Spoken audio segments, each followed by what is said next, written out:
नमस्कार दोस्तों, मैं वैभव अंशराज आपका स्वागत करता हूं तक्षशिला ट्यूटोरियल के ऑनलाइन चैनल पे। दोस्तों, आज हम लोग बात करेंगे क्लास 12 के फिजिक्स के चैप्टर नंबर 13 के बारे में। आज ये चैप्टर शुरू होता है, तो आज हमारा इस चैप्टर का पहला लेक्चर होगा, मतलब लेक्चर 13.1। दोस्तों, इस चैप्टर का नाम है नाभिक, जिसे इंग्लिश में आप न्यूक्लियस बोल सकते हैं। ठीक है, देखिए नाभिक क्या है और नाभिक के कुछ गुण और नाभिक से जुड़ी हुई सारी प्रक्रियाएं, उससे नाभिक के सारे गुण या नाभिक कितनी कितनी प्रकार की अभिक्रियाएं देता है, और उसके बारे में हम लोग इसमें पढ़ने वाले हैं। ठीक है, लेकिन दोस्तों नाभिक के बारे में भी अगर आप पढ़ेंगे तो काफी चीजें हैं, उसका सिलेबस बढ़ता ही जाएगा। ठीक है, और मैं आपकी जानकारी के लिए बता दूं, नाभिक के बारे में हम लोग जितनी भी चीजें पढ़ेंगे, अगर उन चीजों को देखा जाए तो नाभिक से जुड़ी हुई ऐसी बहुत सारी चीजें हैं। इसीलिए आगे चल के आपको ये पता चलेगा कि फिजिक्स की एक ब्रांच जो है वो नाभिकीय है। ठीक है, वो नाभिक के ऊपर ही पढ़ी जाती है, उसको हम लोग बोलते हैं नाभिकीय भौतिकी, यानी कि न्यूक्लियर फिजिक्स। ठीक है, तो जब आप आगे चलेंगे, आगे देखेंगे हायर क्लासेस में, ठीक है, कि फिजिक्स का एक हिस्सा या फिजिक्स की एक ब्रांच जो होती है, जिसमें हम लोग केवल और केवल नाभिक के बारे में पढ़ते हैं, उससे जुड़ी हुई चीजों को पढ़ते हैं। ठीक है, तो उसको हम लोग बोलते हैं नाभिकीय भौतिकी, यानी कि न्यूक्लियर फिजिक्स। ठीक है, वो क्या है, उसको कैसे समझना है, कैसे पढ़ना है, वो सारी चीजें हम लोग देखेंगे। चलिए, अभी हम लोग क्या करते हैं, यहां पे आज हम लोग इस चैप्टर का पहला टॉपिक देखते हैं, जिसका नाम है परमाणु द्रव्यमान मात्रक। इंग्लिश में इसे आप एटॉमिक मास यूनिट बोल सकते हैं। ठीक है, अच्छा, परमाणु द्रव्यमान मात्रक या एटॉमिक मास यूनिट क्या होती है, इस चीज को हमें समझना है। ठीक है, देखिए एक छोटा सा फॉर्मूला होता है, उसके माध्यम से आप इसकी परिभाषा ना केवल आप इसकी परिभाषा बना सकते हैं, बल्कि आपको ये याद भी आसानी से हो जाएगा। ठीक है, सबसे पहले तो ये जानिए कि अगर वैसे देखा जाए तो हम लोग द्रव्यमान को किस में नापते हैं, द्रव्यमान को हम लोग नापने के लिए किलोग्राम का यूज करते हैं।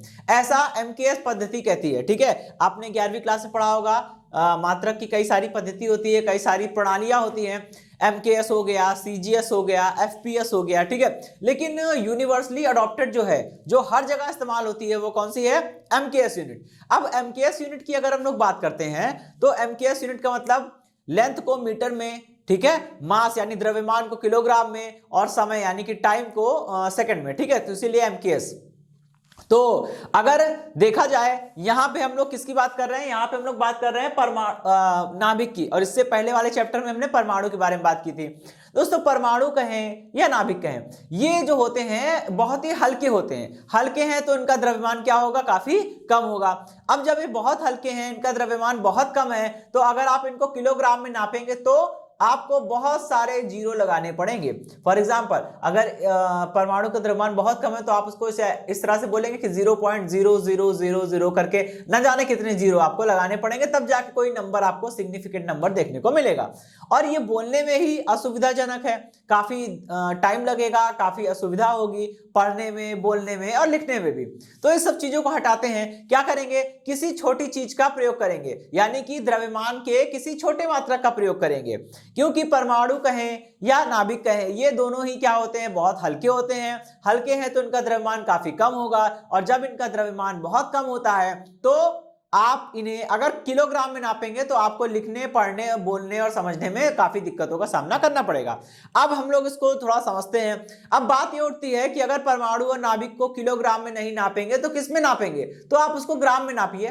ठीक है, जब आप उसको ग्राम में नापेंगे तो आसानी से नाप सकते हैं। ठीक है, जब आप उसको ग्राम में नापेंगे तो आपको देखने को मिलेगा कि अभी जो दिक्कत है वो किलोग्राम की तुलना में थोड़ी सी कम हो गई है, लेकिन अभी भी प्रॉब्लम आएगी। यानी अब हमें क्या करना है, किलोग्राम और ग्राम को छोड़ के किसी एक नए मात्रक की तलाश करनी है। ठीक है, तो वो मात्रक कौन सा है, वो मात्रक होगा हमारा परमाणु द्रव्यमान मात्रक, यानी कि एटॉमिक मास यूनिट। तो यहां से उम्मीद करता हूं कि आपको ये चीज समझ में आई होगी कि एटॉमिक मास यूनिट यानी कि परमाणु द्रव्यमान मात्रक, जिसे हम लोग शॉर्ट फॉर्म में एएमयू भी बोलते हैं, इसकी जरूरत क्यों पड़ी।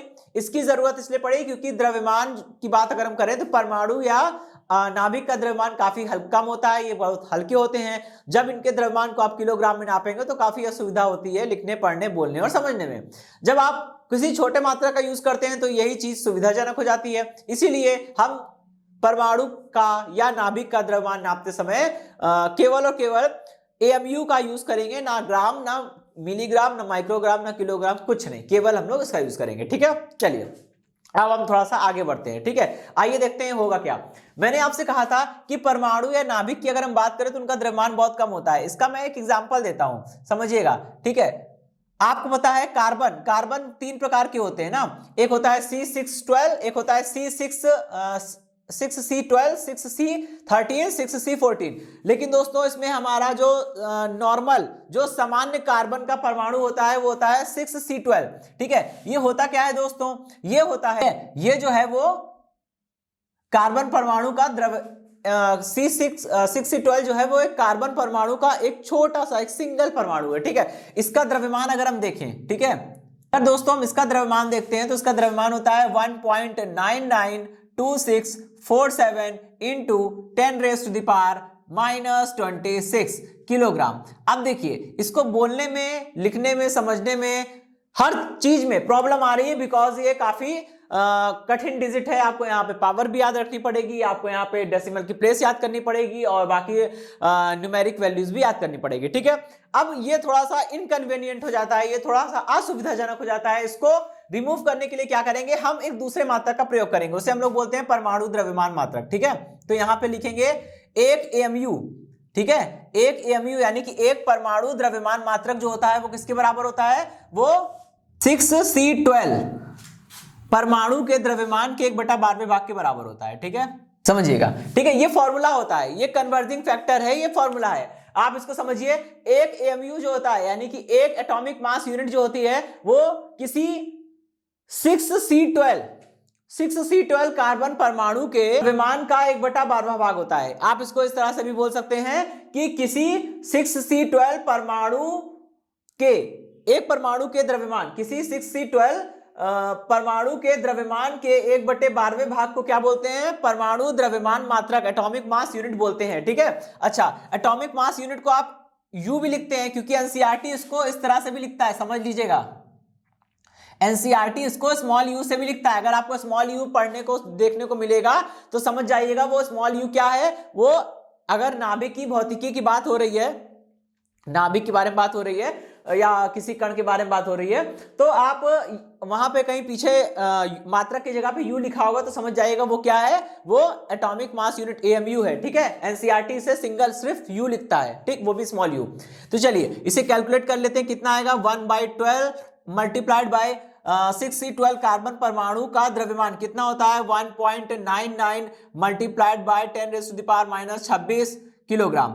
इसको आप कैलकुलेट करेंगे, पहले तो मैं इसको इस तरह से लिख सकता हूं 1/12 और इसको लिख सकता हूं 19.9, और हाँ थोड़ा सा यहाँ नंबर है मैं इसको बढ़ा देता हूं, ये हो गया 1.992647। ठीक है, मल्टीप्लाइड बाय दिस, आप यहाँ पे इसको कैलकुलेट कर लीजिए 19.92647।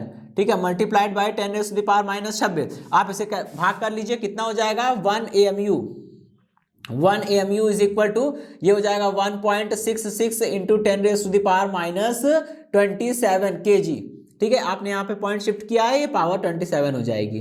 ठीक है, तो दोस्तों यहां से आपका ये उत्तर मिल गया होगा आपको। ठीक है, आपको इसे याद करना है, इसे आपको इसलिए याद करने को बोल रहा हूं क्योंकि आगे जब आप चलेंगे और चीजों को देखेंगे तो जगह जगह पे आपको किसी भी कण के, किसी भी नाभिक के द्रव्यमान को क्या करना पड़ेगा, बदलना पड़ेगा। ठीक है, द्रव्यमान को किलोग्राम में दिया होगा या किसी और मात्रक में दिया होगा, आपको उसे AMU में करना है। तो AMU में करने के लिए आपको सबसे पहले पता होना चाहिए कि 1 AMU बराबर कितना होता है, ये कन्वर्जिंग फैक्टर आपको याद होना चाहिए। उसके लिए 1 AMU is equal to 1.66 into 10⁻⁻27 kilogram. ठीक है, चलिए ये टॉपिक तो पूरा हुआ। अब हम लोग यहाँ पे कुछ चीजें जानेंगे। ठीक है, जैसे अभी हम लोग जानेंगे इलेक्ट्रॉन का, प्रोटॉन का और न्यूट्रॉन का द्रव्यमान किलोग्राम में कितना होता है और AMU में कितना होता है। ठीक है दोस्तों, देखिए यहाँ पे 3 कण हैं, इलेक्ट्रॉन, प्रोटॉन, न्यूट्रॉन। ठीक है, इलेक्ट्रॉन का द्रव्यमान, प्रोटॉन का द्रव्यमान और न्यूट्रॉन का, तीनों का द्रव्यमान आपको kg में दिया हुआ है। अब इसे अगर आप चेंज करेंगे AMU में तो कितना हो जाएगा, ये हो जाएगा 0.000548 AMU। ठीक है, कैसे चेंज करेंगे, आपको पता है दोस्तों, एक कन्वर्जिंग फैक्टर अभी हमने पीछे वाले टॉपिक में पढ़ा था कि 1 AMU इज इक्वल टू कितना होता है, 1.66 इंटू 10⁻⁻27 kg अब यहां से आप देख पा रहे होंगे कि अगर आपको द्रव्यमान केजी में दिया है, आप उसे एएमयू में चेंज करना चाहते हैं, तो आपको क्या करना पड़ेगा, केजी वाले द्रव्यमान को 1.66 इंटू 10⁻⁻27 से भाग करना पड़ेगा। ठीक है, आपको डिवाइड करना ही होगा। तो जब आप इस वाले ये इलेक्ट्रॉन के द्रव्यमान जो कि केजी में है ना, केजी में इलेक्ट्रॉन के द्रव्यमान को जब आप डिवाइड करेंगे 1.66 इंटू 10⁻⁻27 से, तो आपको ये जवाब मिलेगा। तो ये इसका इलेक्ट्रॉन का द्रव्यमान हो जाएगा किसमें, एएमयू में। ठीक है, आइए अब लोग आगे बढ़ते हैं, प्रोटॉन की बात करते हैं। प्रोटॉन का द्रव्यमान कितना हो जाएगा, 1.00727। ठीक है, ये हो गया एएमयू। अब लास्ट वाली बात करते हैं, न्यूट्रॉन। न्यूट्रॉन का द्रव्यमान कितना हो जाएगा, 1.00866। ठीक है, 866 एएमयू।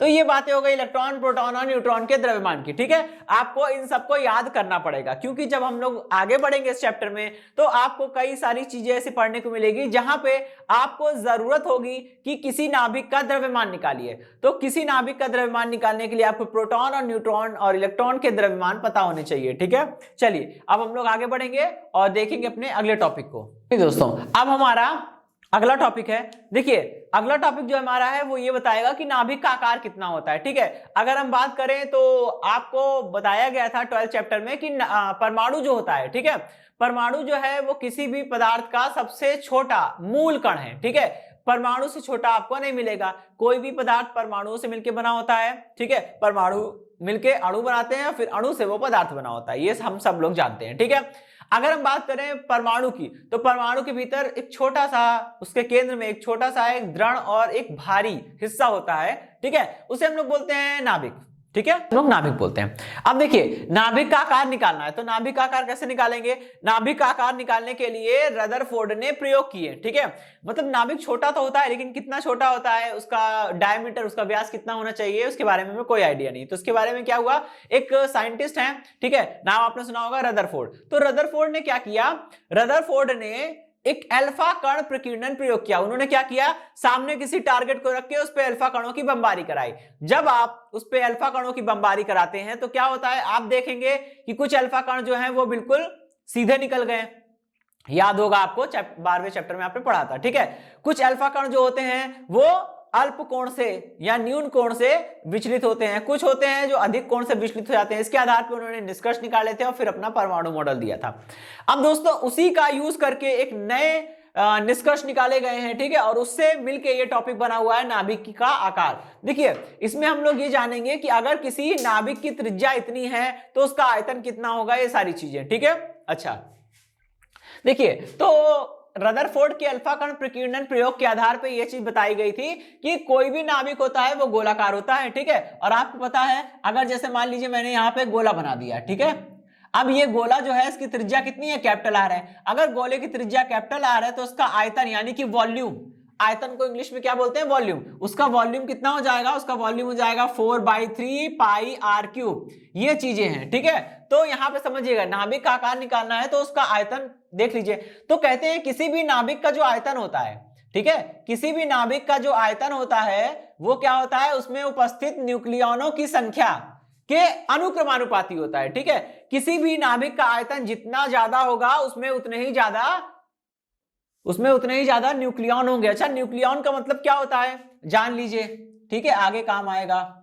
न्यूक्लियन का मतलब होता है न्यूक्लियस, यानी कि नाभिक में रहने वाले कण। और नाभिक में कौन कौन से कण होते हैं, नाभिक में नाभिक में कौन कौन से कण होते हैं, नाभिक में प्रोटॉन होता है और न्यूट्रॉन होता है। इलेक्ट्रॉन तो नाभिक के बाहर होते हैं, वो चक्रण करते हैं, उनकी बात नहीं कर रहा मैं। ठीक है, तो न्यूक्लियन का मतलब होता है प्रोटॉन प्लस न्यूट्रॉन। कभी भी हम न्यूक्लियन बोलेंगे तो आप समझ लीजिएगा प्रोटॉन प्लस न्यूट्रॉन दोनों की बात हो रही है। ठीक है, प्रोटॉन और न्यूट्रॉन दोनों की बातें हो रही हैं, ये चीज समझिएगा। न्यूक्लियन का मतलब प्रोटॉन और न्यूट्रॉन दोनों की बातें हो रही हैं। आइए, तो यहां पे मैंने बोला कि अगर किसी नाभिक का आयतन जितना ज्यादा होगा उस नाभिक के भीतर उतने ही ज्यादा न्यूक्लियन यानी कि प्रोटॉन और न्यूट्रॉन पाए जाएंगे। ठीक है, अच्छा अभी आपको पता है मेरा अगला स्टेप क्या हो सकता है, 4/3 पाई आर क्यूब। अभी क्या होगा, अनुक्रमानुपाती का चिन्ह हटेगा, एक बराबर का चिन्ह लगेगा और एक नियतांक आएगा। ठीक है, वो नियतांक क्या है, ठीक है, वो नियतांक, अच्छा यहां से हम एक चीज और कर सकते हैं, पहले इसको मैं इस तरह से लिख सकता हूं, ये तो कांस्टेंट है। ठीक है, इसका तो कोई फर्क पड़ेगा नहीं। अब आर क्यूब अनुक्रमानुपाती हो जाएगा किसके, ए के। इसका मतलब ये हो जाएगा कि आर जो है वो अनुक्रमानुपाती है किसके, ए की पावर 1/3 के। अच्छा, अब आपको पता है यहां से अनुक्रमानुपाती का चिन्ह हटेगा तो एक बराबर का चिन्ह आएगा और एक नियतांक आएगा, और इसको हम एज इट इज लिख देंगे। ठीक है, तो यहां से एक फॉर्मूला निकल के आया कि R is equal to R not A raise to the power 1/3। ठीक है, ये जो, ठीक है, इसे हम लोग बोलते हैं कि यहाँ पे जो आर नॉट आ रहा है ये क्या है, ये एक कांस्टेंट है। ठीक है, इसे हम लोग बोलते हैं इंपीरिकल कांस्टेंट, इसे हम लोग बोलते हैं इंपीरिकल कांस्टेंट। इसकी वैल्यू कितनी होती है, इसकी वैल्यू होती है R not is equal to 1.2 into 10 raise to the power -15 metre. ठीक है, या फिर आप इसे क्या बोल सकते हैं, 1.2 फर्मी FM। ठीक है, और यहां पे लिख लीजिएगा कि फर्मी की मतलब फर्मी की वैल्यू क्या होती है, एक FM यानी कि एक फर्मी, एक FM यानी कि एक फर्मी इज इक्वल टू कितना होता है, 10 की पावर -15 मीटर। ठीक है, यहां पे ये सारी चीजें हैं, तो इसको समझिएगा। अच्छा, तो ये तो है नाभिक का आकार। दोस्तों इस पे डायरेक्ट क्वेश्चन आते हैं, तो ध्यान रखिएगा R is equal to R not A raise to the power 1/3, इसको ध्यान रखिएगा, इस पे क्वेश्चन आते हैं। ठीक है, ए की वैल्यू देगा, आर की वैल्यू देगा आपको इसको, और आर की वैल्यू नहीं भी देगा तो आपको याद रखनी है, बिकॉज ये कांस्टेंट है। ठीक है, आपको नाभिक की त्रिज्या आर की वैल्यू पूछी जा सकती है। ठीक है, चलिए अब हम लोग बढ़ेंगे अपने नेक्स्ट टॉपिक की ओर, जो कि काफी दोस्तों, अब जो हमारा नेक्स्ट टॉपिक है वो क्या है, आइंस्टीन का द्रव्यमान ऊर्जा तुल्यता समीकरण, यानी कि Einstein mass energy equivalence relation. देखिए दोस्तों, सबसे पहले तो ये जान लीजिए कि ये मोस्ट इंपॉर्टेंट है। ठीक है, क्योंकि आपको इस चैप्टर में, चलिए दोस्तों, ये टॉपिक बहुत इंपॉर्टेंट है, क्योंकि दोस्तों इस टॉपिक में आपको कुछ ऐसे इस चैप्टर में आपको कुछ ऐसे टॉपिक मिलेंगे जहां पे ये रिलेशन काम आएगा, और ये रिलेशन आपको अलग से भी पूछा जा सकता है। ठीक है, सबसे पहले जान लीजिए कि आइंस्टीन नाम के जो साइंटिस्ट थे काफी फेमस थे, आप लोग जानते ही होंगे, परिचित होंगे। ठीक है, चैप्टर नंबर 11 में भी इनका नाम आपने सुना हुआ है। ठीक है,